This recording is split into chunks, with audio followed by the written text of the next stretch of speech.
설날 새벽 2시 17분. 설날 당직은 항상 조용하다. 사람들도 도로도 마음도 전부 느슨해지는 날. 나는 그날도 습관처럼 택시를 몰고 있었다.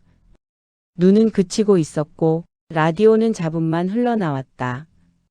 그때였다. 새벽 2시 17분. 띠링. 콜이 울렸다. 이상했다. 설날 새벽 이 시간엔 콜이 거의 없다.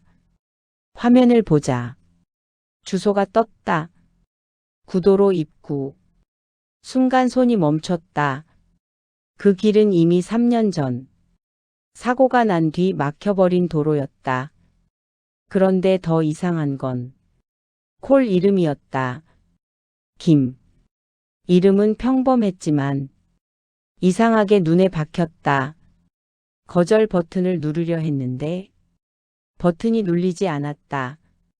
몇 번을 눌러도 화면은 그대로였다. 기계가 고장났나? 결국 나는 시동을 걸고 그 길로 향했다. 아무도 없는 곳에 서 있는 택시. 구도로 입구는 정말 아무것도 없는 곳이었다. 가로등 하나, 눈에 덮인 아스팔트, 바람 소리뿐. 사람 그림자조차 없었다. 손님 계십니까? 대답은 없었다. 그런데 문을 닫고 출발하려는 순간 백미러에 무언가 비쳤다. 뒷좌석.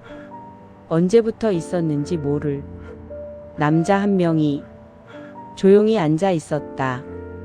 문은 열리지 않았고 소리도 없었다. 언제 타셨어요? 남자는 고개만 들었다. 얼굴은 창백했고 눈동자가 유난히 어두웠다. 출발하시면 됩니다.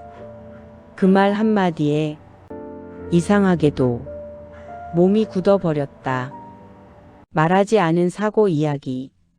차가 움직이자 남자는 안전벨트를 하지 않았다. 숨 쉬는 소리도, 기침도, 아무 소리도 나지 않았다. 라디오에서 설 특집 음악이 흘러나왔다. 그때 남자가 말했다. 기사님도 설날엔 집에 못 가셨죠? 나는 아무 대답도 하지 않았다. 그가 다시 말했다. 3년 전에도 눈이 이렇게 왔었어요. 심장이 철렁 내려앉았다. 나는 아직 사고 이야기를 꺼낸 적이 없었다. 그날도 이 시간쯤이었죠. 백미러 속 그의 눈이 나를 정확히 보고 있었다. 항상 같은 요금. 목적지에 도착했다. 구도로 끝자락. 남자는 내리지 않았다. 대신 조용히 말했다. 요금은 그대로 줘. 미터기를 보니 17,000원. 이상하게도 미터기는 이미 정지해 있었다. 현금은 없습니다. 그는 그렇게 말하더니 눈을 감았다. 다시 고개를 돌렸을 때 뒷좌석은 비어 있었다. 시트는 물에 젖은 듯 차가웠고 차 안엔 젖은 흙 냄새가 퍼졌다. 3년 전부터 반복된 호출. 근무가 끝난 뒤 회사에서 호출 기록을 확인했다. 설날 새벽 2시 17분. 같은 장소, 같은 이름. 3년 연속. 더 이상한 건 그 콜을 받은 기사가 매번 나였다는 것. 이상하지 않습니까? 직원에게 물었지만 직원은 고개를 갸웃했다. 그 콜요? 시스템에 남아있는 오래된 데이터 같은데요. 그날 밤 나는 잠을 이루지 못했다. 사고 사진 속의 택시.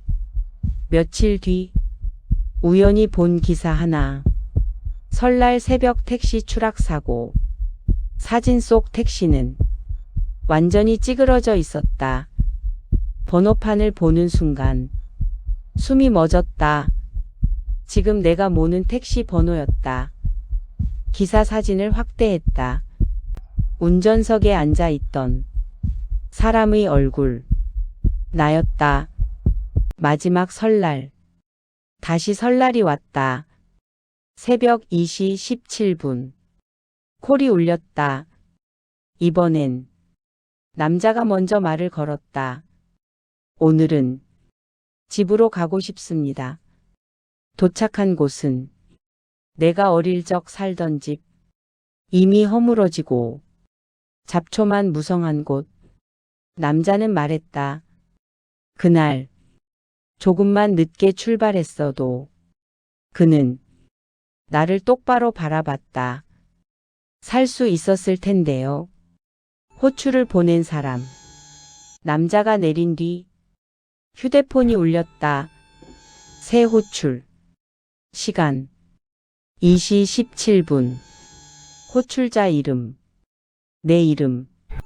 그 순간 모든 기억이 돌아왔다.